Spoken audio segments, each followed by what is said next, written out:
There, I just unmuted myself. But you need to unmute yourself, Josh. All right, we'll start over again. Such as live media, huh? Right. Hello, everybody, and welcome to Lots of the Rabbit Hole.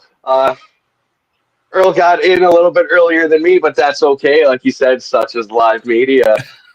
Everybody, welcome Earl back. This is Earl Grey Anderson, good friend of mine. He's the MUFON director of Southern California. He's also a part of the Disclosure Hollywood Alliance. I think I said that right. I apologize if I didn't, Earl. Hollywood Disclosure Alliance, Dan Harari's wonderful media ufology group. Very proud to be a part of. Actually, I'm on the board of directors of the HDA, which is pretty neat. So how have you been doing, Josh? It's been a couple of years, my friend.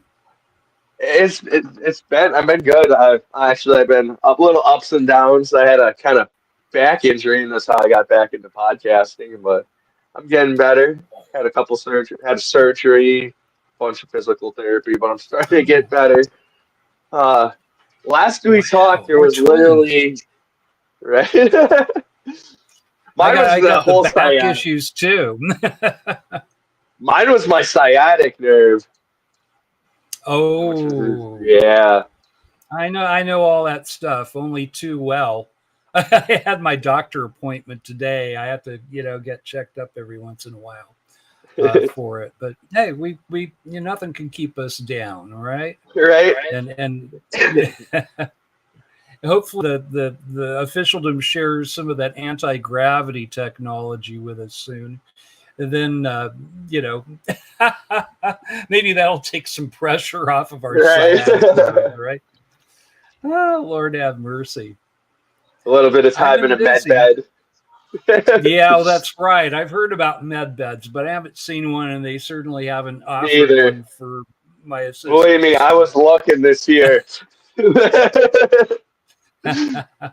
Well, I'm glad that you're doing well, and back injuries, that's no fun. I mean, I know all about that stuff. I've been dealing with that, for many years. Well, I'm retired now, but I worked as a nurse, hands-on nurse for 40 years, mostly taking care of quadriplegics, and you wind up doing a lot of lifting, especially if you're a male nurse. They would literally call me over the hospital intercom to go to a different floor to help, lift a quadriplegic or what have you.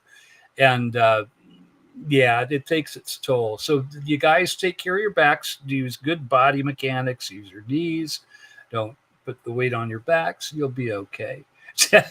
Anyway, well, I think we're supposed to be talking about UFOs, not right. We'll get back on that. That's okay. We're humans, and we got our human stuff that we have to deal with too. And that's life. Our last interview, actually, it was in the winter, I remember, and it was right around when we had the UFOs over the U.S. And then we had them strange pictures from or Alaska, was it? That looked right. That looked like a camper. It looked like an airstream. Yeah, the airstream. Okay. Now I got to say, my guess is that for extraterrestrials, they get a little warning that comes up when they get near Earth. It's like, roll up your windows, lock your doors. Primitive culture. They shoot first and ask questions later, and that's literally kind of what we do. Unfortunately, Lou Elizondo in his new book, I've been reading it. It's pretty interesting. But he talks about that, how they had a shoot first, ask questions later kind of order that they gave all of the Air Force's pilots. That's not exactly good, ambassadorship to the stars. No, I don't like that either, hearing that. Yeah, well, they want technology, and they don't care, I guess, if they, happen to kill a being, in the process. They want that tech, but there's got to be better ways Right. than violent behavior, to do that. But anyway, but yeah, that was 2 years ago. I remember that, and that was a big deal. It was all over, just like mainstream media was reporting on it, and they were calling them. They kept mentioning balloons, but and I think that there was a Chinese balloon. Okay, there was one spy balloon, but apparently all the other stuff that they had incursions on it, in fact, it wasn't even like they were doing incursions on Air Force bases or anything. It was just various states. I think, wasn't it Montana? They had one that they shot at, and then there was, of course, the one with a photo that looked like, it looked like an old trailer. Yeah, and that was no balloon. Anyway, I've been enjoying Lou Elizondo's book, by the way. For anybody out there that doesn't know my history, my mom, she worked for the military industrial complex back in the 1950s. She was literally one of Howard Hughes's secretaries, and she knew she'd been talked into the whole UFO topic. She'd gotten the briefing, so she knew about this stuff, and I was hearing about it.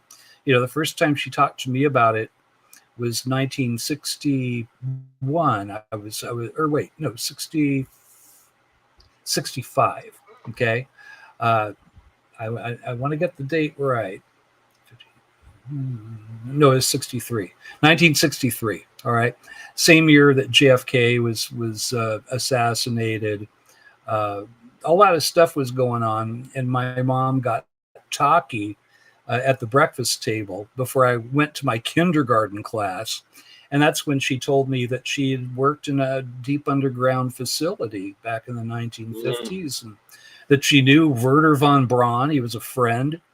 And she told me that UFOs were a very, very real thing. And while I'm reading Lou Elizondo's book, because of the rest of my life, I kept trying to get more info from my mother. And of course, she had signed NDAs, non-disclosure agreements. And I actually gave a little lecture in front of my 4th grade class, which finally, my mom had to sit me down and just say, you can't ever talk about this. The only reason why I told you about, my old work was because I thought you would forget it. You're only 5 years old. You're a baby. I remember. And we had this conversation. I was 10 and I was like offended. I wasn't a baby. I was 5. Now, of course, I get it. And I understand, I mean, she said, you can't talk about this because I signed stuff. I could go to prison. Wasn't supposed to tell anybody about this. So I'm reading Lou Elizondo's book right now, and it is all the stuff my mom was talking about like 61 years ago when I was a little kid. So we've known this stuff for a long time. We've crash retrievals are a real thing. Elizondo goes in and he says that the Roswell incident was not a balloon. It was not a mogul, balloon. And, that we've gotten 5 BS excuses for what happened in Roswell so far from the Air Force. Now, finally, Lou did pull the sheet off the thing and said Roswell was not a balloon. It was not from Earth, and there were bodies. He said there were biologicals that they had from that crash, and it was non-human. So, for a lot of us, this book is kind of old knowledge, right? This is stuff my mom told me about in 1963, but the public is just starting to get this now. And I think it started sort of at a drip, drip, drip level in 2017 when the Tic Tac happened. New York Times front page story, of course, by Leslie Kean. And if the government wanted to go in and say this is all BS and shut it down, then they could have. They didn't. And I think that people are always asking me, well, when is disclosure going to happen? Welcome to disclosure, kids. Absolutely. But they want you to use your brain. They want you to, and I think that the main reason, I think this is the best really that they can do. Who would they have disclose the UFO phenomenon to the American public? Would they have Joe Biden do it? Half the country would say, oh, okay, yeah, we told you that the man has dementia, right? Would it be Kamala Harris? No, I don't. Half of the country loves her, half hates her. Same thing with Donald Trump. Half of the country loves him, half of the country hates him. We don't have a Walter Cronkite in the House anymore. We Disclosure literally need a Gray to come here and be like, yo, what's up? Come on CNN and be like, hey, we're alive, we're here, this is us. Okay. But then again, half the people probably would be like, that's CGI. The UFO phenomenon is real. Okay, there you go. There's I'm Earl Grey, I'll talk about it. But I think that we are disclosure. I mean, I don't, maybe they will have somebody in officialdom come out on, in front of a TV camera and say it. But I don't know. I kind of doubt it. I think that this is a way they're doing it. They're letting it out slowly. I would recommend people to read Lou Elizondo's book. Is very good. Again, it's not any new news for us that have been studying this phenomena, especially those of us that are kind of obsessed with it. But Imminent is the title, and it's a very good book. The DOD, Department of Defense, did go through, and they had to go through his book, and they made him cut certain things out. And the nice thing is the stuff that they had him redact, you see the black lines, where it's like somebody took the black marking pen and did that in the book. And you can kind of read between the lines if you know anything about the history of this phenomenon and incursions on military bases that have been happening, and some of the messages that they seem to be propagating amongst this. Like I call it the trifecta no more news. Of. Yeah, I think there are three things that experiencers are told. Okay, when somebody meets an ET, right? If they're abducted or visited, there are three messages we hear over and over again. Number one, it's nuclear weapons, nukes in general. It will destroy you. Don't mess with it. Gotta go. Okay, that's number one. Okay, and we hear that over and over and over and over again from people from every political, religious stripe. It doesn't matter. They hear that and they believe it when they hear it from their entities. Number two is stop trashing your world. It's not replaceable. It's not some resource that you're going to be able to go and replicate on Mars. I mean, this is your living planet. Treat it better than you do. And then number three is you guys need to better yourselves. Raise your vibration, live on a higher frequency.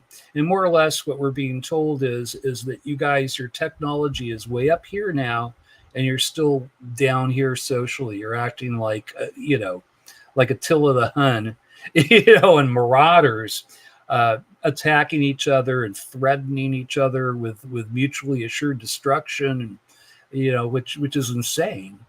And I think that we're being taught, maybe scolded a little bit, that I think that they want Star Trek, but they look at the way we live and comport ourselves in the world. And I think that the question is, well, if we let them out into the greater cosmos, will it be Star Trek or will it be Star Wars? Right. I mean, right now, it's Star Wars is what we would do. That's how we treat each other on this planet. And if they open up the gates and let us out there, I think that they want to make sure that we're not going to do the same thing out there. So that's what I think is going on. I could be wrong. It's not like I think I have a good BS meter, but I have my favored theories about this phenomenon. but I'm human. I can make mistakes. So I think everybody needs to sort of approach this themselves, think deeply about it, think about what people are being told by entities, and they're not landing on the White House lawn because we'd shoot at them. They're Right.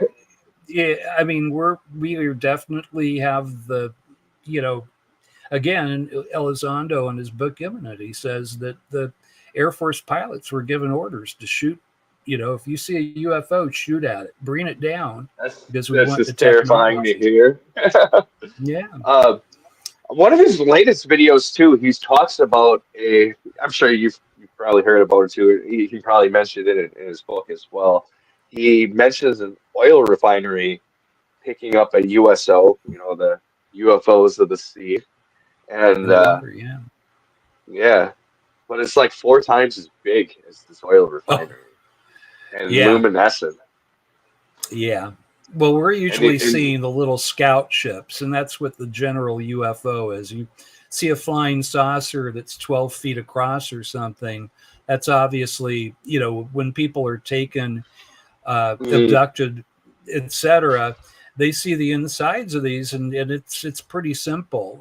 There. It's not like there's a galley or a bathroom or a painting, hanging on the wall, or alien music playing or anything like that. It's all business, and it's kind of compartmentalized, I think.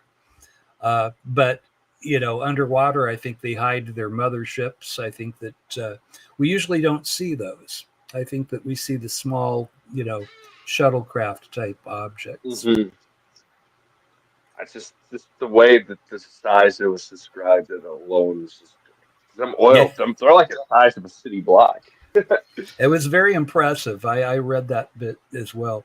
I'm like 2/3 of the way through Imminent right now. I have two books I'm reading. I'm reading Magic Eyes Only, which is Ryan Wood's. He just kind of revamped his original book. Is very good. Ryan was here. He came along, was with Michael Schratt. I had him speak at our local MUFON meeting earlier this month, and Ryan happened to be accompanying Michael, and he had some of his books with him. So I'm reading Imminent. I'm reading Magic Eyes Only. Excellent book. And my friend Dan Harari from the HDA, Hollywood Disclosure Alliance, he just put out a novel called Five. That's very good. I've just kind of skimmed through it a little bit. It's really kind of a short novel, like Steinbeck style, like the Red Pony or Tortilla Flat or Cannery Row. It's a short, 130 pages, I think, but very good. So that's number 3 on my reading list. But I want to get through Elizondo's book. It's good. As far as USOs go, I mean, we see some very impressive stuff come out of the ocean. I may have talked about this last time I was on, but I had one commercial pilot who put in a report to MUFON, and I took the case myself when I saw it. It was kind of in my wheelhouse. I love the coastal cases. I love the stuff that people are seeing around Catalina Island. I think there's either a portal there of some kind or maybe a base, because there's just such a frequency of objects that are being seen in that area. But we had a guy, a commercial pilot. He and his family, they were on East Catalina Island camping, sort of a rough camping area, primitive camping site, right? They had the tent. His wife and his brother-in-law were in the tent. He was sitting in his little, chair on the edge of the shore, and he watched. He said it was a 300-foot golden sphere. Now, this guy is a commercial pilot. You're trusting him with your life if you Right. are traveling via jet. But he said that he watched this thing 300 feet across, self-illuminated, came out of the ocean. The water is spilling off of it. It went up into the air, and it started doing this crosswise pattern of a flight pattern, this back and forth. Then it sat there, and this guy is yelling for his wife. yelling for his brother-in-law to come out. Bring the binoculars.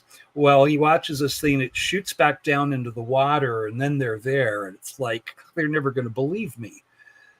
So they're standing there. He's explaining what he just saw, and it happens again. So now there are 6 eyes on this thing, right? 3 people are watching. 300 feet across, comes out of the ocean. Again, it does this crosswise flight pattern. It sits there evading gravity, just, see what I can do. And then the thing split in 2. All right.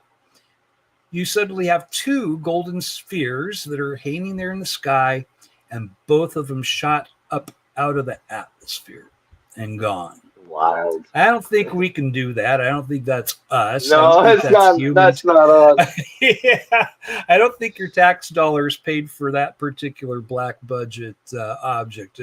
And I don't think that we can split a flying object into 2 and then go. This just seems the difference with them and us too. If it blows up real well, it's probably us. If it does something really, really wild and aeronautical, probably not us.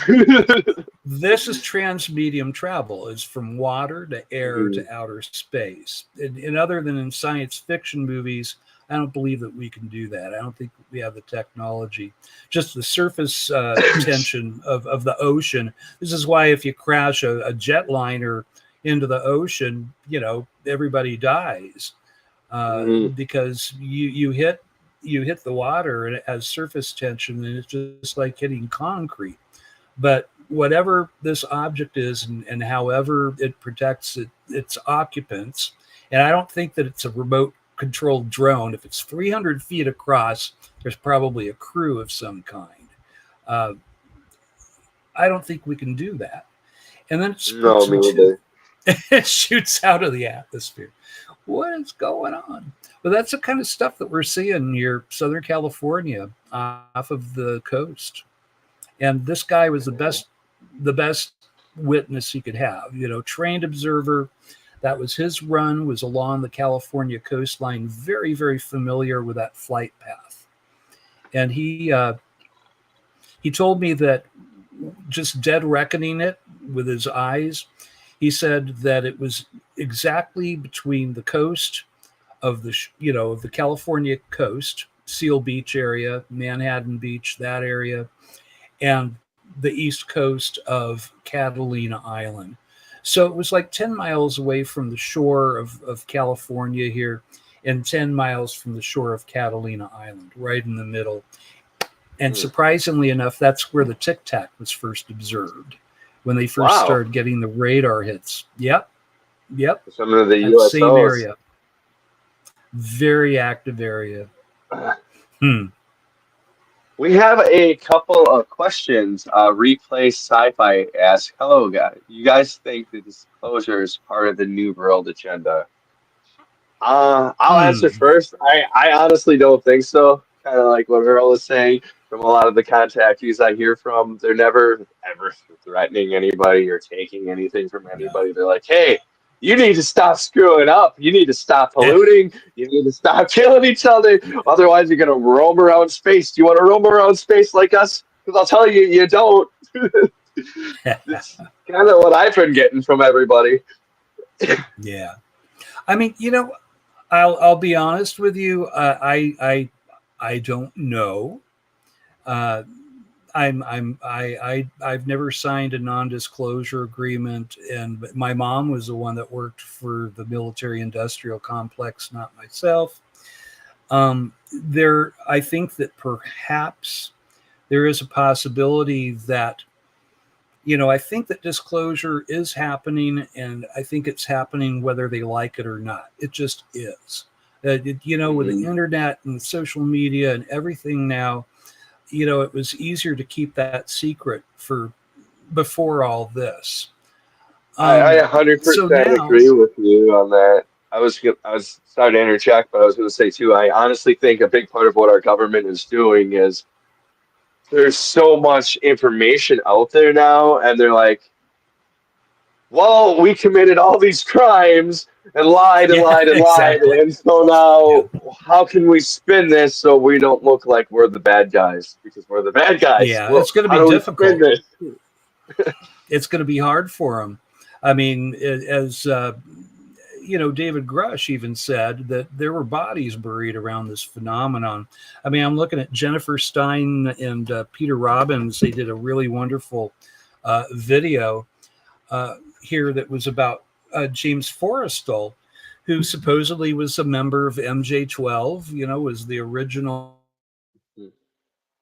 group that the government put together to try to figure this phenomenon out. And how do we deal with it? How do we tell the public? And he was gung-ho on telling the public. He wanted people to know that this was a real thing. And guess what? He has like, they committed him to a mental institution. The day he's getting out, his son comes to pick him up, and they go into the room, and the man supposedly hung himself with bed sheets, but jumped out the window of the mental hospital. He literally jumped out. So that doesn't sound like a way that a person would commit suicide to me. Sounds very much like he was offed. You can see a blueprint. Here, let me change my camera just a little bit here. I think I have a blueprint of what was called the alien reproduction vehicle. This was Mark McCandlish, who worked for Aerospace Weekly, and he is a wonderful illustrator, very smart man. And a friend of his told him about seeing this UFO at an air show, where he was led into the special area where people that were, had the authority, had the credentials to be able to see our secret, our national secrets. Well, they accidentally let him in, and he was very quiet, and he watched the demonstration, and this thing was hovering off the ground, no visible signs of propulsion. I mean, supposedly, we're still slaves to gravity, but there were 3 of these vehicles, and they told him that these are ours, that we built these using ET technology that we'd gathered. I'm guessing from crash retrievals and elsewhere. So anyhow, this guy came back and he told Mark everything he saw. They pretty much opened the hood like you would a car and showed him the guts of this thing, the ARV. That's what they called it. So anyway, Mark was able to do the full-on blueprint and show, how this thing operated and all the various components. And supposedly Mark committed suicide. Now, I spoke with him a week before he supposedly committed suicide. He was supposed to be talking to my MUFON group. I had him scheduled to do a Zoom lecture, and he was a very happy guy. He was going to be getting married in a couple of weeks. He had just retired. He said, "Well, I'd love to speak to your group, but I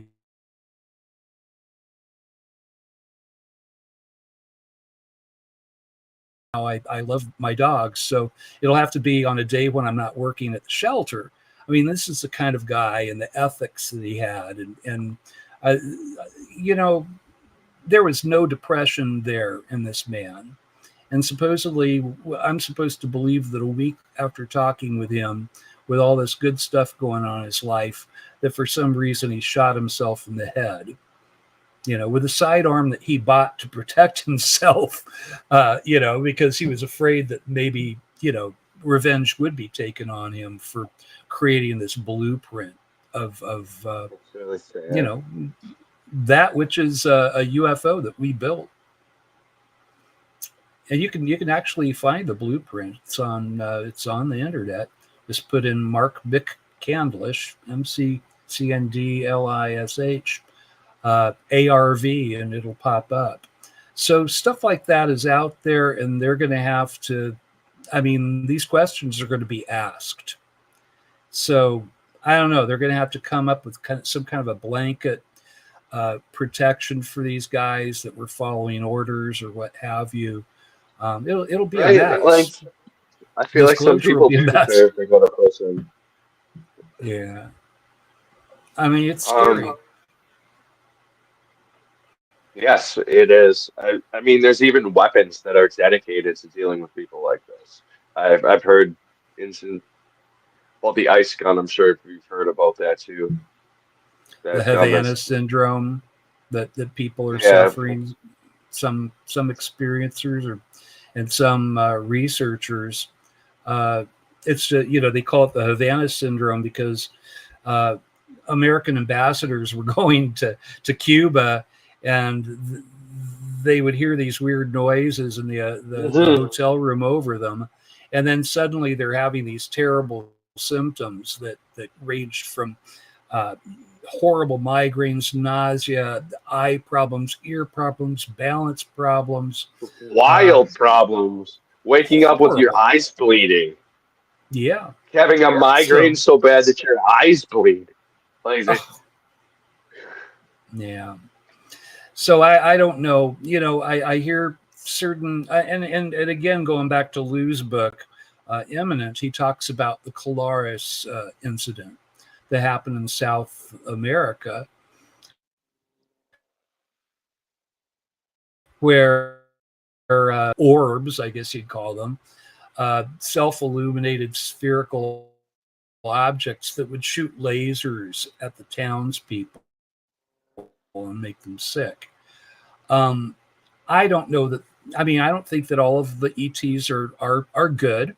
I think that they're like us. I don't think they're mhm, demons. I don't think that they're necessarily what we would call an angel, like a biblical angel. But there are good ETs, and then it's just like humans. People will ask mhm, me, are the ETs evil or good? And I usually turn it back on us. It's like, well, how about humans? Are we evil or are we good? It's the exact same thing. They have free will. So I mean, I, I I had an experience my wife and I did 10 years ago with the Greys that it was very scary. It scared the hell out of me.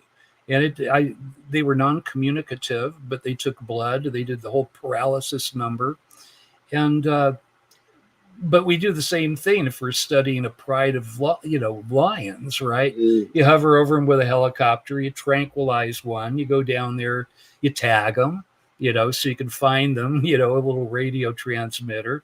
You take blood, you check the DNA, and then a year later you come back and you do it again. So it's kind of like, well, that's what we do, and perhaps that's what's going on there. Um, but I don't know. I don't think that it's evil aliens or demons. That's the big thing now. Oh, well, they're demons. Yeah. In fact, that is one of the reasons why, or one of the excuses that officialdom has been giving for not telling the public. Oh, because they're demons. They're demons from, you should read your Bible.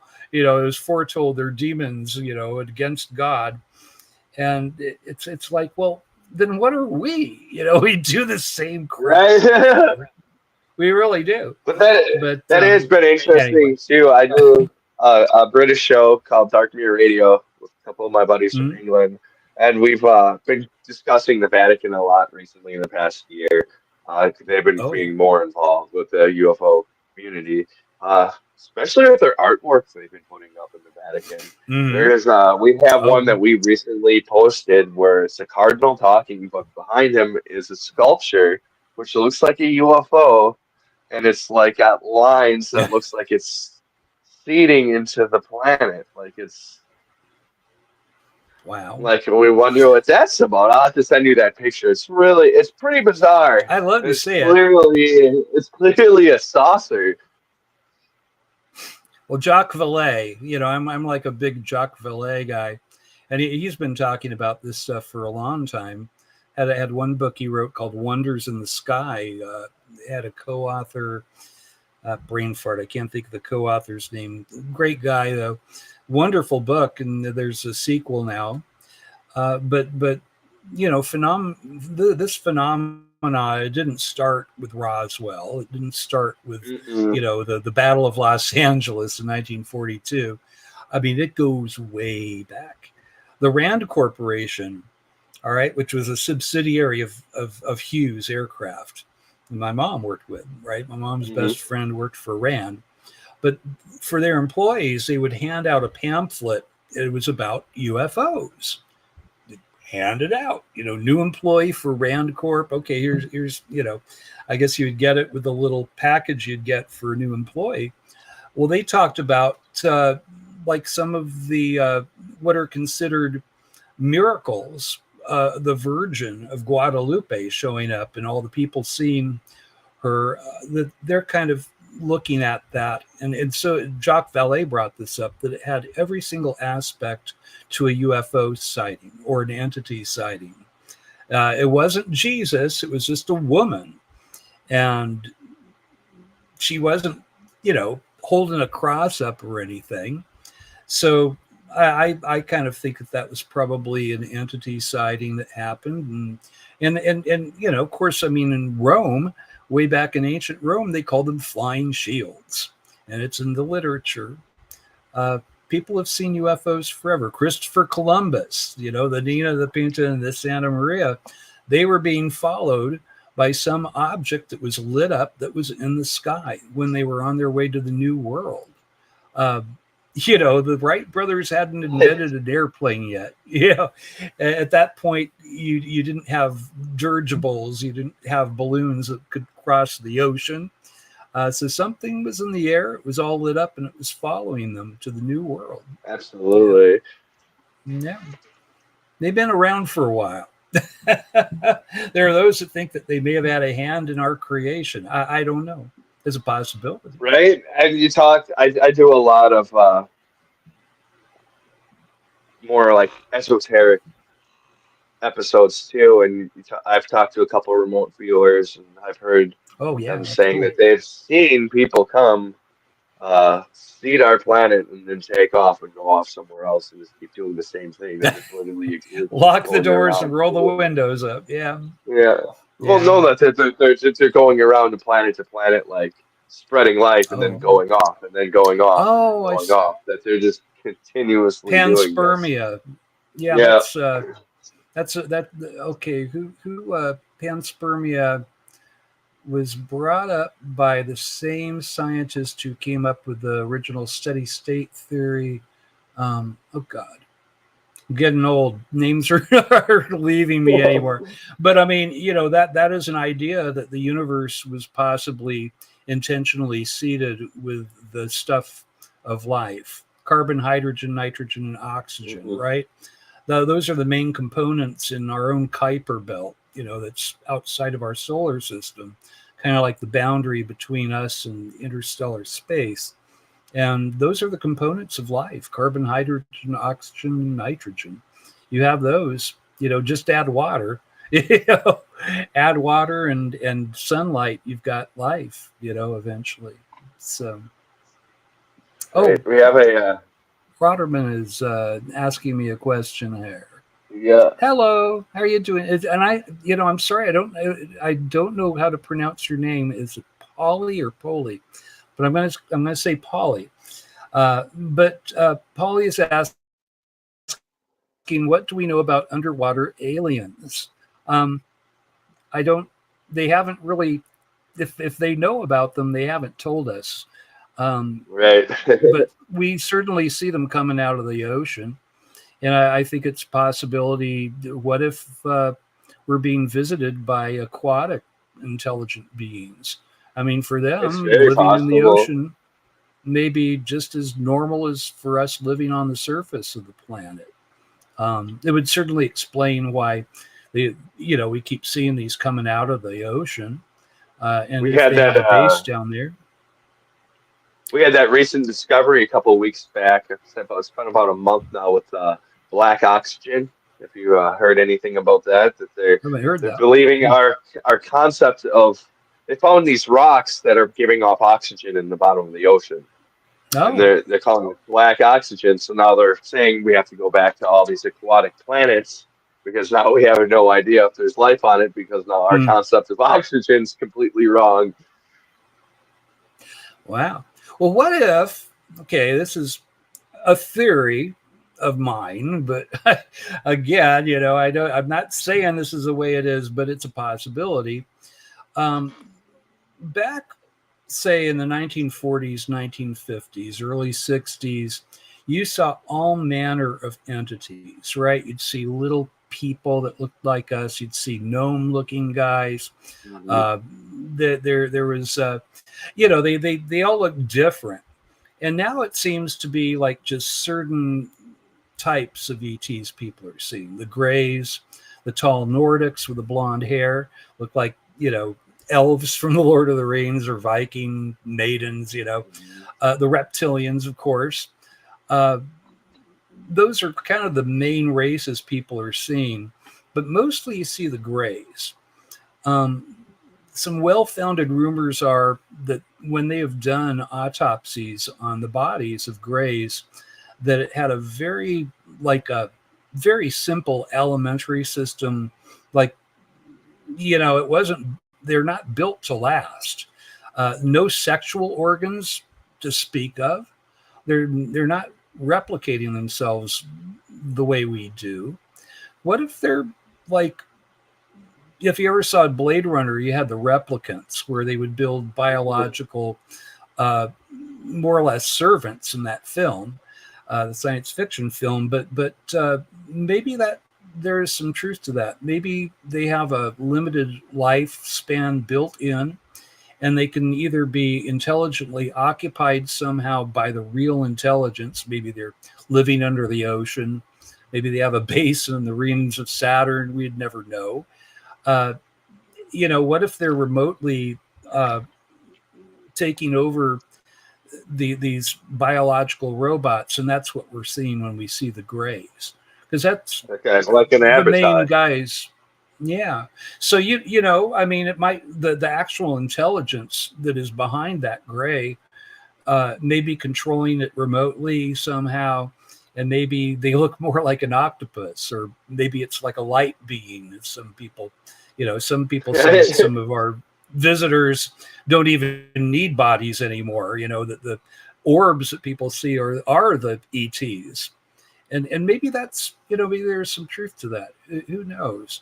But it's weird how the phenomena kind of changed, and at least the way it looks, because it used to be all manner of UFO knots or whatever you wanted to call them. They had giant looking guys. I mean, if you look at the case, the Friends case from Italy, you had like little sort of like little people. You had 8 and 9 foot tall people that looked humanoid. There were so many different types of beings that people saw, and now it just seems to be 3 or 4, that people see repeatedly. The mantis type ETs, people see those too. Don't seem to be able to work very well under gravity. Usually they're in a ship, and people will see them when they've been abducted. You don't usually see mantis type beings walking around on the planet. So no, it's usually medical stuff that's going on with people too, when it comes to the mantis beings that I've come across. Well, from what I hear, they're very, very good at telepathic communication. They seem to have respect of the other beings, as though they're kind of answering to them. Either that, and then you have the tall Nordics also seem to kind of be in charge of stuff. But you only see like really 4 types of ETs now. And it used to not be that way. And I wonder why, Maybe they decided that we're just too dangerous to visit in person. So they remotely do it through these little gray biological entities. It would also explain why you don't see rescue missions when there's a UFO crash. It's like, oh, well, time to evacuate this body and come home. And, the guy takes the little headgear off or whatever he's using to remotely control the Grey. And that's kind of it. We're all we lost that, Jerome. Yeah, all done with that body. We'll just use a new one. Maybe they have a factory out there somewhere and they're just churning them out for the job. Right. Yeah. And this is the weird stuff I think about, Josh. Yeah. I dig it though. So I've had these thoughts too. I mean, you mhm. got you digging so deep into all this. You have to think differently. That's the thing about this phenomenon. Hmm. I hate it when I hear dogmatic statements from people. Or it has to be this way, or it's this way. We don't know, you know. No, we don't. And even officialdom, if they think they know where they're coming from, I don't even know if they're coming from the stars. I mean, it may be all interdimensional. I think that a good portion of what we're seeing is probably more of an interdimensional phenomenon, and that would certainly explain why, why would they take millennia to cross the star fields to get here? And then what are they doing? They're taking some soil samples or getting a little blood from Susie Q over here.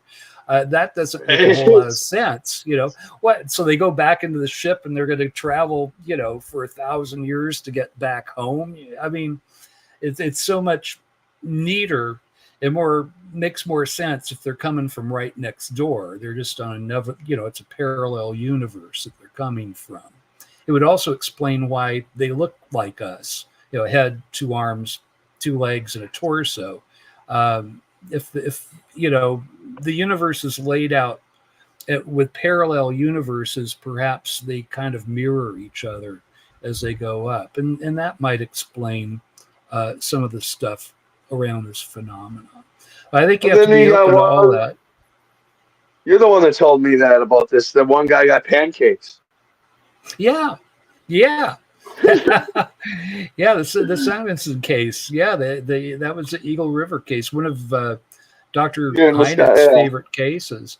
Yeah, they fly the spaceship down to his farm. Well, the little hatch opens up. It's 2 guys in these silver flight suits, crew cuts, kind of perfect features, suntans, I guess. And they hand him a pitcher and ask him for pure water.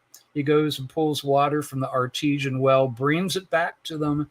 They have this cosmic hibachi sitting there, barbecue, and they make pancakes, and they weren't even good pancakes. He said they were buckwheat pancakes, and they didn't taste very good at all. I mean, it's just such a crazy phenomena. What the hell is going on there? Right, And I right. mean, did they come from Zeta Reticuli to make this guy pancakes, and then they just went home? I don't know about that. So, but if it's interdimensional and it's just like an eye blink away from them, I mean, it would explain a lot of those weird cases that don't seem to make a lot of sense. The reason Right. why Dr. Hynek liked that case is this guy did lie detector test after lie detector test. I mean, they really tried to trip him up, and the story never changed. He swore to his dying day that this happened. There was nothing for him to gain. He didn't, he didn't become rich because of his crazy story.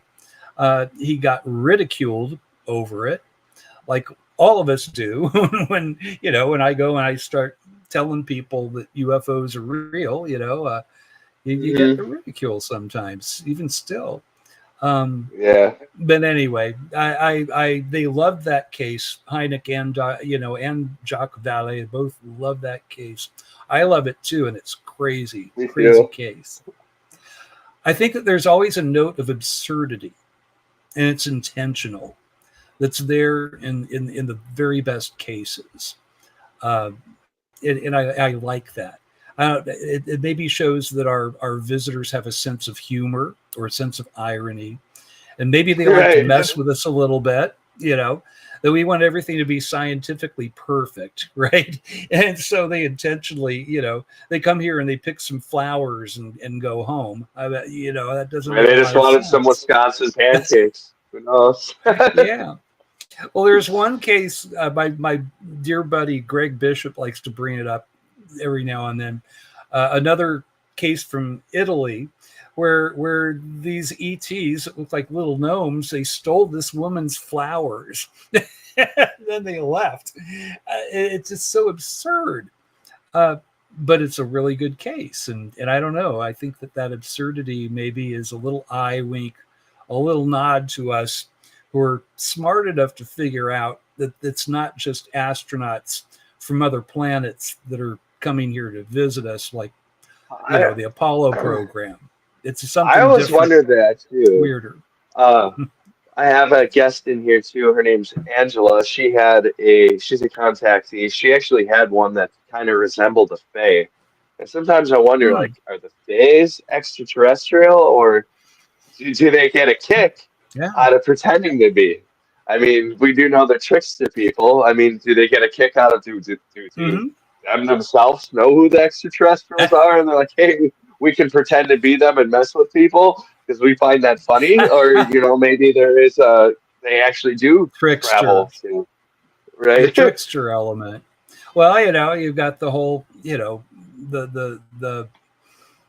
Skinwalker Ranch stuff with the werewolf, and all that, and that pulls from human mythology. I mean, which came first? Is the myth based on something that really happens, or did they decide to use that myth? That's another one that goes, especially with this show, we dive really deep into that, because originally in the original transcripts of the Olympics, the Greeks talk about the werewolf population coming to compete against humankind, that they demanded that they had a right to compete against us. What is that about? Why would you just originally throw that into the original records of the Olympics, that these wolf people came and demanded to compete? It's probably good that they got rid of that part. I mean, there was such a controversy around the whole pre-game thing for the Olympics. And no, it was not based on the Last Supper. It was a Dionysus festival, and it was Greek mythology. They were pulling from that, and and thus the Olympiad, which was a very Greek thing. But I don't know. I mean, we just love to fight with each other, I think, and turn everything into a conspiracy. I don't know. Right. Humans. What are we to do with you guys? Earl, they're going to figure out. I'm a human too, as far as I know. Right. But I don't know. I think that we must be very interesting. I think that we're probably, are we like a tourist destination? I mean, it sure seemed that way in the early days of UFOs, and it's like all these different types of beings coming to visit. Maybe they opened it up sort of like, I mean, people intentionally go on vacation in North Korea, a dangerous place. We're like a big old Disneyland to them. What was that? What? So we're like a big old Disneyland to them. Probably. Yeah, but a dangerous one where they shoot at you, We're the Pirates of the Caribbean that have real bullets, You ever watch South Park? Oh, yeah, sure. Yeah. Did you see there's an episode a few years ago where the Greys put together Earth as a reality show?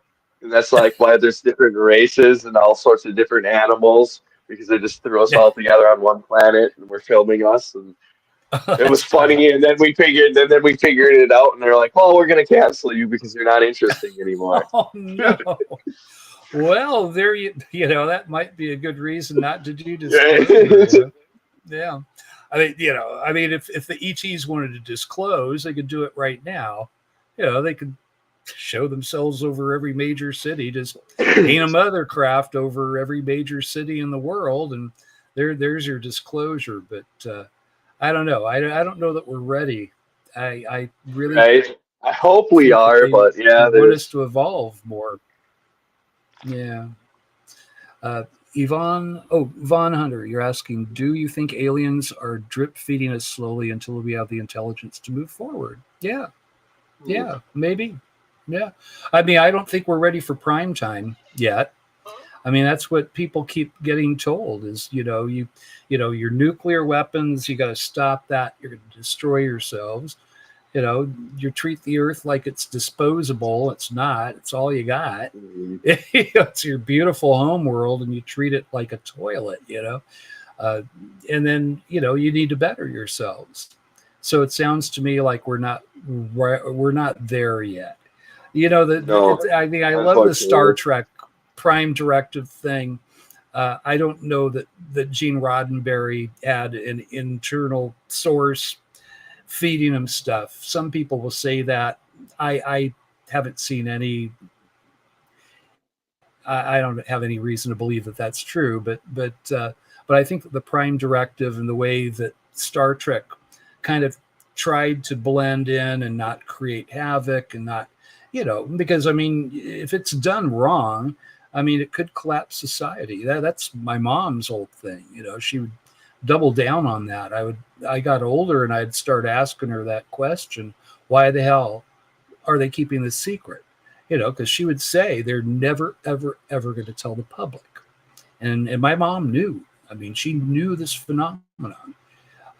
She had been talked into these programs, and I don't think that anything was compartmentalized for her. It was early enough to where she got the whole tamale, and she was doing, taking the notes during these high-powered meetings with military and contractors and all of this.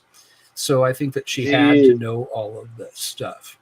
And she with told me that they were being, never going to disclose, that they would never disclose in a million years. She said, son, it will never, ever happen.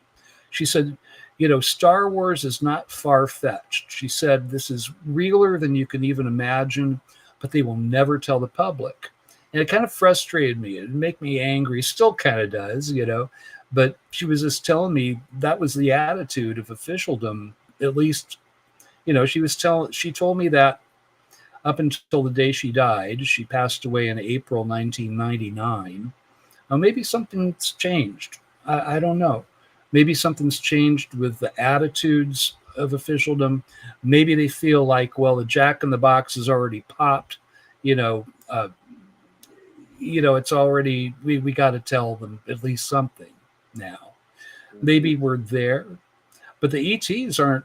They're like doing incursions on our nuclear bases and the military, which I think is kind of a show of power. I think they're trying to say, don't mess with us and don't, you're still the you little got to take brother. this, You gotta remember that. You're still the you got little to take guys in the universe. yeah, well, we tend to do that. We're so anthropocentric. We think Mhm. that the universe revolves around us, and I don't think that we're their first rodeo by any No. stretch. No, I think this is the way they do it.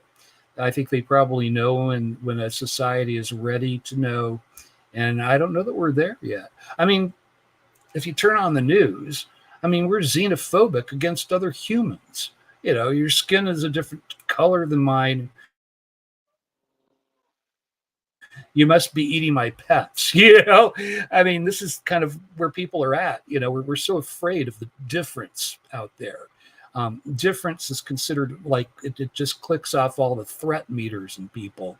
And I think we have to get beyond that. I think we need to learn to treat each other better, be more accepting of each other, have more kindness and brotherly love out there. And maybe that will get us to the point where they, if they see us treating each other well, then okay, we can loosen them on the universe. But the theologian C.S. Lewis, he wrote once in one of his papers. He said that the light year is God's quarantine to keep the universe safe from the likes of us. And he kind of doubled down on that. He wrote his space trilogy, Paralandra, a beautiful book, where humans are taken to a planet where it's sort of like the Eden story all over again. And we are not the good guys. We are the snake in the garden. I mean, the humans come into this situation with these innocents that don't have selfishness and hatred and war. And we bring it to their planet. And maybe there's some truth to that. And maybe it's just self, protection that they're trying to do because they see the way that we treat each other. Yeah. Anyway, maybe I think too much. I agree with you too. There's when YouTube first came out, I forget who it was. They're talking about the Montauk projects, but there's a scientist that he said he spoke to reptilians. Take it for what grain of salt, but he's like, they would freak out on him because he was like, they wouldn't understand the concept of money and how you would evict people out of their homes over paper. And he's like, like they would get scared of how people work because they're like, you people don't have souls. You really hurt each other for pretend things and concepts of time and money that doesn't even exist. We would never do that to each other. And it's like, oh no. You never hear about, ETs dealing in cash. I don't know they have a monetary system. I don't know that they need one. That's another thing, is that they're telepathic. You can't lie to a telepath. Now, I have people say, oh, well, you need to do an elaborate camera setup. Have your experiencers set up, infrared cameras and have, tripwires. So next time, the ETs come, you get it all on video. Well, I'm sorry, they can read your mind. You can't, you're not going to fool them. You can't fool a mind reader. You can't rob somebody's shop if they are telepathic. They're going to hear your thoughts. So absolutely. That's an interesting thing too. So I think we have to be honest with ourselves, honest about our shortcomings, and maybe just, this is what I hope, is that this phenomenon, it can make us into better humans than we are. I feel like I'm a better human today than I was 10 years ago because I've had contact. I have seen a UFO close up, and I know it's real. And I know that we're being observed. I feel like I'm being observed. And it causes me to want to be a better human. I want to be the best human I can be. Not just because I love my fellow man and woman, I love humanity and I love people. I don't have a lot of hatred for anybody or anything in my heart. But I feel like all of that has just been amped up since I had my experience. They leave us with gifts, and that's something you don't hear about. You hear a lot about the threat, the threat of aliens living among us. It's like the great replacement theory of the cosmos. I don't see any evil action there. I think that, what people are told, what I hear from experiencers is that they want us to be better. And when experiencers have an experience, they're left with gifts that we usually attribute to the beings themselves. People become telepathic. They become healers sometimes. For myself, I have these synchronicities that happen that are way beyond coincidence. I can go to some remote spot. My wife and I were out of town for the weekend, just like needed a date at the shore, right, for a few days. Mm-hmm. And lo and behold, right there in the little winery, we're doing a wine tasting, and in comes this woman who's an experiencer that I've been wanting to talk with. and I know. And if my friend Steve Neal and his wife Mary, they do they have these wonderful videos that they're doing called Breaking the Silence. You can watch them on YouTube. And she's perfect for what they're doing. Well, bam, there she was. And I mean, it's such a daily occurrence to me now. That didn't used to happen. But if I'm thinking of an author, bam, they're there. I see them in the grocery store, or somebody gets a hold of me. And I know, Whitley Strieber, that happened recently. I had no contact or way to connect with him. And lo and behold, it's like I ask and suddenly I'm in touch with Whitley, personally and privately. And it's to the point now where I kind of expect that to happen because it's just a natural part of my framework now. But it used to not be. This is what I was left with when I had my experience. Intuition went through the roof, which you need as a ufologist. You have to have intuition. You have to be able to look from case to case. I mean, I'm on like my case 1030 something right now. And that's a lot of cases. But the parallels from case to case, it might be a case that was, 10 years ago. I'll remember it in the right moment. It's like, yeah, it's like this one and that Jerry guy that was the Navy pilot and that, it all comes back. And then, I can put a case together that's seamless and watertight. I don't think I could have done that before I'd received that gift. And I believe that those are gifts that people are given. Strangely, Dr. Kenneth Ring, he wrote about this in 1992. He was not a UFO guy, but he was doing a study on near-death experiences. And people are also left with gifts when that happens to them, when they die and they come back. A lot of times they become remote viewers or they become psychic. Well, the same thing happens with experiencers. We found that Kathleen Marden, my mentor, my dear friend and my mentor, my personal mentor, who helped me through the confusion and the ontological shock I went through when my wife and I had our incursion into our bedroom by beings. She pointed this out to me some years back, that we are left with gifts, that they give us gifts when we've had an experience. And it seems to happen even if it seems like it's not a good experience or scary, seemingly malevolent, no, they're still left with those gifts. So something happens, it flips a switch and it makes us into better humans when we've had contact and when this phenomenon becomes important to us. That's what I found. I absolutely agree with you on that. You're left with little gifts, not even sometimes little, sometimes big ones.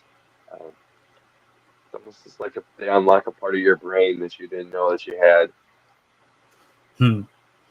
Well, I think that we all have the potential for these gifts, right? There's certain points in the brain, the pineal gland, the hypothalamus area. They say that people that are remote viewers or psychic, that those little antennae that are in there, it seems like they're more prominent or that they grow somehow. And I think something like that maybe happens. But we all have that potential. But in a way, humankind is disabled in mass because we're not all naturally telepathic. It either has to be engaged by contact episode or, people can learn, practice, and work at it. But I don't know. Some people, they just seem to be natural telepaths, natural remote viewers. I've interviewed a few people that were just born with what they call their gift, or it was just passed down from generation to generation, almost it seemed like as well. Yeah. With some families. I have one friend who she'll solve cold cases for the police and for the FBI and stuff. She wasn't always telepathic, but she had an accident where I think she fell off a ladder. It was a head injury. And when she came back from this injury, I think that she was actually in a coma for a bit. And I might be wrong about that, but it seems to me that she was actually like out for a bit. When she came to, she had a terrible, horrible stutter that she had to deal with. That was a new thing. But she had this amazing, and has this amazing gift. The Monroe Institute was very interested in her work. And she trained a bit and teaches, I believe, with the Monroe Institute. It's interested in all these gifts that humans have the potential for. But I don't know. Somehow or another, I think that the ETs switch that on for us. And a lot of people never find that out. They're so afraid. They hit that speed bump of ontological shock. And I know what it feels like, when you have had an experience with beings or a close encounter with a UFO, it feels like the rug is pulled out from under you. You feel like there are no guardrails, there's nothing to grab onto. Mhm. And a lot of people just wind up staying there, afraid and protective and sort of combative. And I think that when you get past that ontological shock, when you can get past the fear factor, that's when these gifts start really manifesting for a person. And when a person sees that they've been left with something really, really special. We found out that, I was talking about Kathleen Martin, and we did a experiment with the free group that Renario Hernandez runs. But it was a blind study with just a cross section of just normal people and then experiencers. And just so that you could see the difference between people and whether a change was happening, if there was something that you could track with all these different cases and people. And we found that this was a very common thing, these gifts, the telepathy, synchronicities and all that. And something interesting, there was a question that everybody was asked to answer. If you could make it so that your experience had never happened, would you choose that? 70% of the people said they would never, ever not have wanted their experience to happen. And a large number of that group, there are people that felt like it was something bad that happened to them or something evil, but they would still, if they could make it so it had never happened, they would still choose that it had happened to them. So that says a lot about this phenomenon and the way it changes people. Even those that are afraid of it, somewhere down inside in their core, I think they know that it's made them into a better human being. Doesn't sound like an invasion to me. No. That's the other thing too, that when I always ask everybody who thinks it's demons, I'm like, well, why wouldn't they just take over already?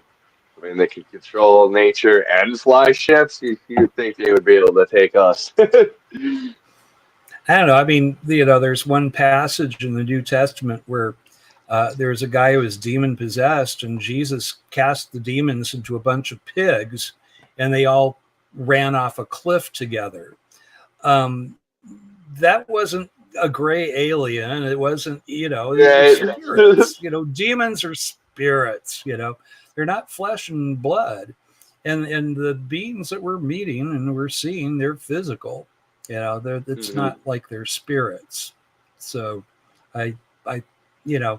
it's too easy of an answer. It's just like are they good or are they bad? I just. All right, you got to turn around and be like, are you good or are you bad? Exactly. Well, that's what I ask. I say, well, what would you say about humans? Turn on the news for an hour if you can stand it, Anyway, but I feel, great hope within myself for our human race. I think that they wouldn't be bothering with us. They wouldn't be bothering with us if we were hopeless. I think that there's this vast potential, and they see that. And that's why you see all this activity going on. It's sure, we sure live in an exciting and interesting time. That's for sure. Yeah. We do. And disclosure is happening, and we are doing it. Josh, you are doing it right now. Absolutely. Yeah, this is disclosure. We are disclosure. So somebody asks you when it's going to happen. It's happening right now. Yeah.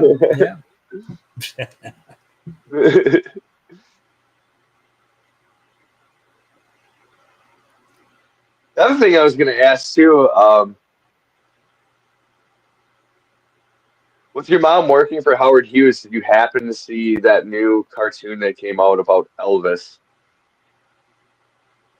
No. No, well, that's funny because Howard Hughes is like his assistant in it, and like Oh, giving him all really? this technology, and like Elvis is this like super agent for America, and that's like why he's like the whole rock star thing is the cover, and Oh, and then that's funny. they dabble in the aliens and stuff too. And this show came out like right after our first interview, and I was like, I bet you he's got to see that, Oh my. get a kick out of that.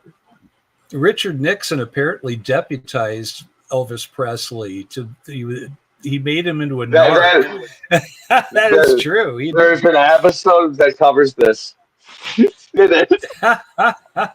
Well, I'm sort of I'm obsessive about UFOs, and I'm also sort of a Beatles addict. I love the Beatles, and I read a lot of books about. I kind of got into them when I was a kid, and they played on the Ed Sullivan Show. I'm really dating myself here, but I've read that story in many, that he apparently was very jealous of the Beatles. He felt like rock and roll was an American thing, and the Beatles sort of, had no business becoming as popular as they did. And he had an invite to meet Richard Nixon, and he told Nixon this, and Nixon thought that John Lennon was a risk. His politics were not exactly the same as Nixon's. So apparently Nixon like deputized Elvis, and he had like a badge and the whole, certification, to bust these evil drug using hippies, So when worlds collide, and That's of course, too funny. you hear the same kind of stories, in UFO circles, but it's usually not about the music. But there you go, Elvis Presley. Yeah, I actually know That's funny. his daughter, uh, Deborah Presley Brando. She's married to Christian Brando, right? And she is Elvis's daughter. She's one of the unacknowledged ones, but she looks just like him. It's uncanny. Beautiful woman, Wow. Yeah. It's just so funny. You're just saying that because I can just picture him in his like white jumpsuit, get up in front of his two golden TVs, watching the Ed Sullivan Show, just being like, them damn hippies. They want my money. Yeah. Well, he was the Beatles before the Beatles, and he was right. The Beatles' big influence. And then they sort of overtook him and were ruling the top 40 themselves. He didn't like that much, but he did meet with them. They met. Right. They were so shy they couldn't talk to him. And he finally told them. He said, "Look, if you're just going to sit here and stare at me, I'm just going to go to bed." And so he brought out some guitars, and they had a little jam session there, and was not recorded, was not filmed, but there was a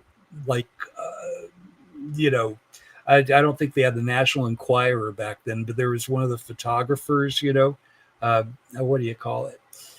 You know what I'm getting at. Yeah. Somebody took photos of the Beatles going into Elvis's house. They were behind the hedge and climbing up and got some photos. So they do exist. We know it happened.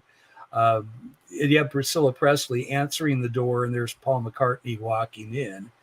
What an amazing thing that must have been. Apparently they got on okay, but Elvis, of course, he was rock and roll back in the 50s. It was all leather, and they would only film him. I'm sure the King and Elvis. I'm sure meeting the King and talking to him in real life are probably two different things too. You know what I mean? I'm Probably. Sure there was Elvis, and then there was Elvis. Yeah. I don't know if Elvis ever saw a UFO, but I know. Nixon certainly knew about the phenomenon. There's some interesting stories about Nixon, and to the moon, Alice. Right? God, I can't think of anybody's name Honeymooners. today. Yeah, the honeymooners. That is a real story, and I think that definitely Nixon knew a lot about the UFO phenomena. A lot of that's come out recently. Also, I don't think all the presidents have been talked into this, right? Apparently, they're now seen as temporary employees. But we know that George Bush Sr. definitely knew about the phenomenon because he was the head of the CIA. So, of course, he knew. So I imagine his son probably knows. Oh, we got another question.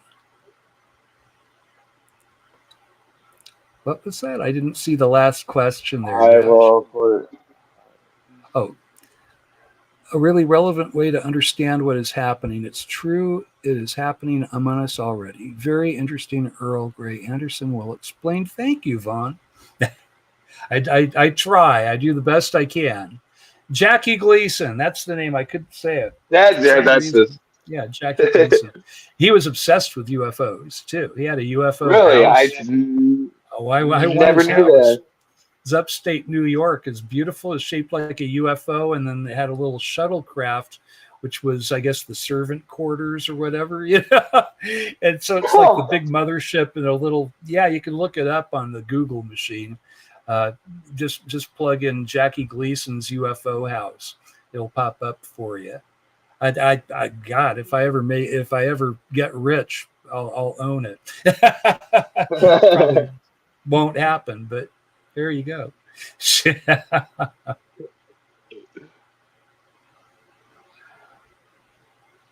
Anyway, so what else would you like to talk about? I think we kind of we we covered almost everything.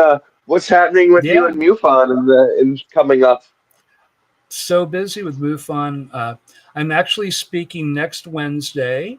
If you guys live in Southern California, Orange County MUFON, they meet out in Costa Mesa, I believe. They've got a nice venue out there, and I'm going to be doing a lecture with slides. It's what I call my Everything Bagel lecture. I'll talk about my mom. I'll talk about my own experiences, and I'll talk about my very best cases. And I have some darn good cases that I've, investigated and closed personally for MUFON. It's about an hour and a half long lecture, and then I do the Q&A afterwards. So it's going to be OC MUFON. They're going to be doing that. I am on LinkedIn as Earl Grey Anderson. I am on Facebook as Earl Anderson. I will be putting up the adverts with the address, time, and all that for the Orange County lecture. But that's kind of the next thing I'm doing. We're already working on next year's symposium. This year's symposium in Texas was fabulous. I was told by Steve Hudgens, who's one of the main guys at MUFON, that was the very, very best symposium we've ever had. And he doesn't just say flip stuff like that. So I'm very happy I got to be part of that. I am on the MUFON symposium board. There's like 4 of us, I think, 4 of us that do that. So anyhow, we're working on next year's symposium. Is going to be in Ohio again, and I can't tell you who's speaking yet because I'll hear about it and I'll get kicked in the butt if I do. But you'll be happy if I'm very, very thrilled about the people that we already have signed up to speak at the next symposium. Awesome. I just love watching MUFON evolve. MUFON is known for being very nuts and bolts sometimes about the phenomenon, but I'm seeing just this opening, this great interest in the experiencer phenomenon that's happening right now in MUFON. I'm just very, very proud of our organization. And if you are not a MUFON member, go to MUFON.com. And for goodness sakes, become a member of MUFON. It's not expensive. We are a nonprofit. It's you guys that keep the wheels on the bus. So do join MUFON, become a member. If what I'm talking about with investigating investigating UFOs hands-on, if that sounds like something that you would like to do, we have a training program. We mentor people to become wonderful, excellent field investigators, and we work regionally. So whatever state that you live in, even if you're in another country, you can become a MUFON field investigator. And I personally train all of my people. Right now, I have a team of 13 field investigators that I work with. One's a police detective. I have astrophysicist that's working with us. I have another guy he still works as a private eye. It just, the quality of the people that we have is just off the hinge, wonderful. But anybody, if you have that interest and you have that desire, when I became a MUFON field investigator 10 years ago, it changed my life. And you see the little meme, "I want to believe," right, from the X-Files. I know, and you will too. And if you do this, you tackle the phenomenon hands-on, and you actually investigate your own cases, you'll see patterns from case to case. You'll see similarities that aren't known out there. They aren't talking about this stuff on Ancient Aliens or TV shows. You will learn that stuff yourself. But I will give you this little caveat, a little heads up. You poke at the phenomena, it pokes back sometimes. It's interactive. I think I'm investigating this phenomena, but I think it's been investigating me too. So if you want to see a UFO, well, that's a good way to do it.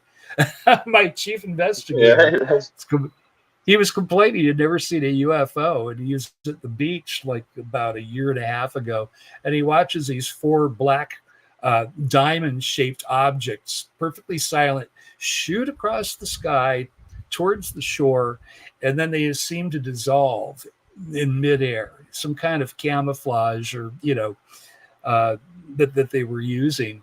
Well, now he can't say he has not seen a UFO. He has. And that seems to happen to a lot of us. So join MUFON. And if you really want to really understand this phenomenon, become a field investigator.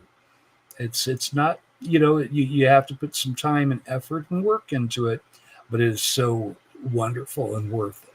So that's my little, MUFON commercial there for you guys. If you want to keep in touch with me, if you go to socalmufon.com, SOCALMUFON.com, that's our local page here. You can see what speakers we have speaking. We just had Michael Schratt speak this month. We've had both the Hynek brothers. I've had both Paul and Joel Hynek speak to our group. Robert Salas, Steve Bassett, Greg Bishop. We get the very best speakers here, and it's just a good way to keep in touch and to see what we're doing. So go to socalmufon.com, and there you go. And if you want to get a hold of me, I will dox myself a little bit. Earl Grey Anderson at gmail.com. If you've had a visit, you've been abducted, you've seen a UFO close up, or you just want to say hey, that's how to get a hold of me. There, Facebook. I'm an older guy, so I don't do Instagram very much. I do have the account, but I'm mostly on Facebook. So anyway, and if you want to hear more of me, you can go. Okay, I was just like the talking head for a show called the Alien Disclosure Files. Very excellent series that you can get off of Apple TV. I think it's also on Hulu, I believe. It's on Hulu. A few other streaming services have it. Also, you can find the documentaries I've done, UFOs and MUFON, produced by Jeremy Norrie. That you can find on YouTube. You can watch it for free there. I'm really proud of the documentary. It's a good one. So anyway, there you go. That's what I've been doing. Busy Earl. It's so awesome. Yeah, I love it. I love my life. If somebody has a report to make from MUFON, how would they go about doing that, Earl? Good question. Go to MUFON.com. MUFON, MUFON. It's a mutual UFO network. We're here for all of you. Mutual. Used to be the Midwest UFO network way back when, but we became worldwide. So if you go to MUFON.com, on the frontest page, first page that you get, there are two buttons you can push. Report a UFO or report an abduction or a being. And sometimes people hit both because, oftentimes, if you get really close to a UFO, you're probably going to be inside of it. Yeah. So but the option is there for you, and we will take you very, very seriously. Somebody like myself, or might even be me if it's Southern California, will take your case, take it seriously. And that's how we do it. Take you like 20 minutes max to fill out UFO report. Usually, people take like 15 minutes and they do it. So that's how to do it, you guys. Awesome. You don't want to tell the Air Force. You don't want to call. People say, "Oh, I called the police department." People don't know where to report a UFO. Again, today, I added a guy my card. It's like, no. You don't want to. The Air Force already knows. Okay, they already know. But tell MUFON we want your report. So that's who to contact.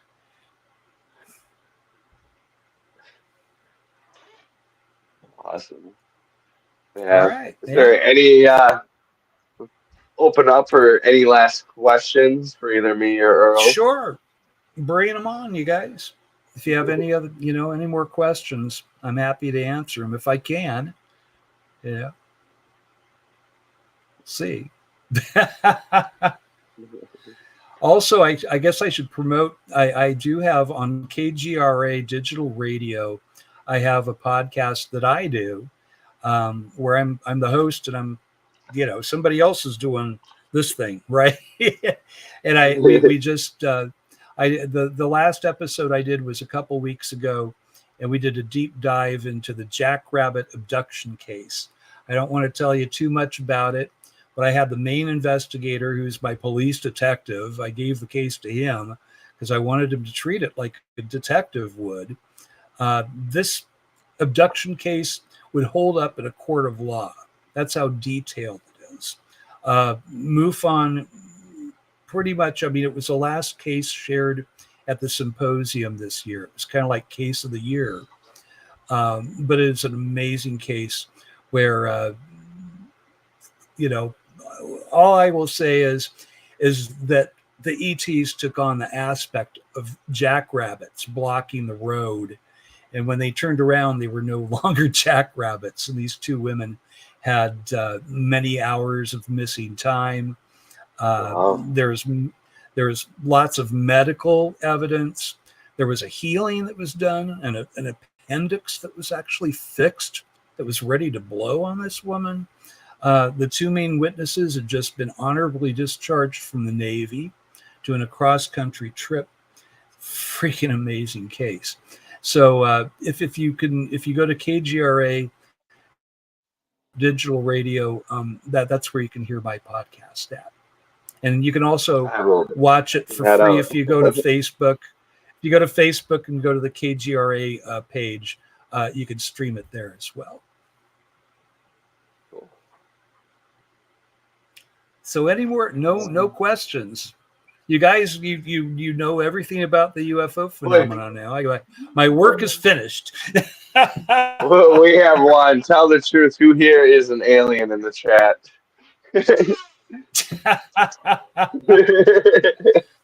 I don't know.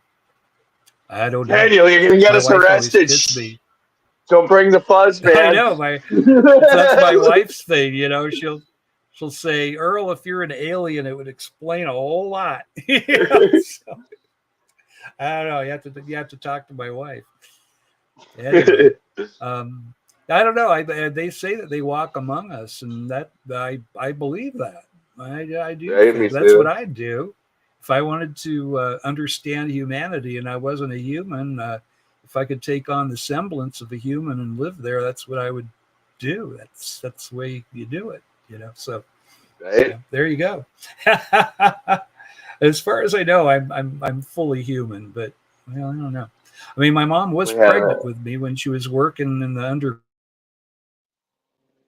underground with Hughes, so maybe they did something to me. I don't know. Yeah. Eric saying that he's an alien. Yvonne saying, you left my brain full. I must be an alien. I've always believed they've walked among us. Same. Yeah, I think so. That's what I do, you know. Oh God, now everybody's gonna. Oh, Earl admitted I didn't. Yeah, I've seen it happen. All right, you guys. Well, I think I'm about ready to wrap it up here, Josh. I have to cook. All Big right, sounds good. ufologist has to cook dinner now. My wife's going to be home soon. That's my job now. So, I but play that role too sometimes, so that's perfectly fine. yeah. Well, hey, have me back before 2 years is up. Okay, I enjoy I doing your will. Well, podcast. I have to have you again real soon. It's Cool. always fun to have you on. One last thing too. Are you doing anything musical wise? Hmm. Let's see. Well, Lisa and I are singing, are doing vocals for my dear friend David Piper. That's coming up in it's a month. Wait, no. Now I'll have that on my Facebook page too. But it's my old duo partner. Piper Gray was my old. You can hear Piper Gray if you go to YouTube. Our album Apples is up there, and you can listen to it free there. It's on Spotify as well. But he just put out a solo album recently. Dave Piper did, and Lisa and I did all the background vocals for it. So I guess we're going to be doing that live in about a month or so because he's doing his CD release show. Awesome. So that's going on. As far as playing gigs myself, I mean, I'm kind of feeling the pull to do that again. But I've been so busy with my UFO work. There's been barely time to pick my guitar up, you know. But no, I'm feeling the pull of the muse. So yeah, I'll probably be doing more of that. Get back into I'm it. thinking Yeah. 2025. We'll check back with me then. Cool. Well, let's have you back on by then. Yeah, let's do it. I'm also, kind of finishing up my book, The Gray Files, and that should be published. But again, it's That's just an like awesome name for I need a your book clone too. to get all this stuff done. I need a clone. Yeah, I mean, I'm so busy with just hands-on UFO investigations, training our field investigators, um, and doing this sort of thing, which I love. God knows I love doing these podcasts. And if you just Google my name, UFO, a billion podcasts will pop up for you. There's not a lot of time to do anything else, and I'm trying to figure out how to compartmentalize and do things a little more regularly and frequently, because the music has suffered a little bit the last few years, but I've just been so busy. I mean, it's phenomenal. It's like a full-time job. It truly is. Yeah. I retired from my old job, my nursing work, and I'm as busy as when I was working 12-hour nurse shifts. So just a lot going on, but I love it. I love it. it's a great blessing in my life. So That's awesome. It's good to have you on. I can't wait to have you back. And it's good seeing you thank you, again. Josh. Got to keep in touch. And I'd love to come back. You know, we always have a good old time. I love the way Yeah, you we do the do. show. So Thank you. anytime, Josh. All right, my friend. Sounds good. Well, thank you guys, everybody that's Bye, listening out everyone. there. Thank you so much for letting me share what I shared with you. And we'll see you next Oh, time. no Huh? problem. All right. All right. Thank you, Later. Josh. Later, my friend.